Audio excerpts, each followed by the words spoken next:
التشكيل الامثل للنادي الاهلي لمواجهه الهلال السوداني يوم السبت ان شاء الله. من وجهه نظري انا الشخصيه، طبعا لا خلاف على الشناوي، معلول، محمد عبد المنعم، ياسر ابراهيم، محمد هاني. هي بقى في منطقه خط النص. انا بالنسبه لي الشخصي، انا نفسي يعني انا عن نفسي انا افضل مروان عطيه، حمدي فتحي، واحمد الجندوزي، وبيرسي تاو، واحمد عبد القادر، وكهربا. لكن كولر هيلعب بمين؟ كولر مش هيلعب مروان عطيه، هيلعب عمرو السولية، وممكن ما يلعبش الجندوزي ويلعب قفشه. بس انا بالنسبه لي يعني هو ده اللي انا التشكيل اللي انا قلته ده هو ده التشكيل الانسب للنادي الاهلي.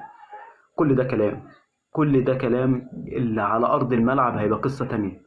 الماتش صعب والله، الماتش صعب والله يا جماعه، والله الماتش اصعب مما يمكن. هو سهل، يبان ان هو سهل لان النادي الاهلي طبعا بامكانياته هو افضل بكتير من النادي الهلال السوداني، لكن النادي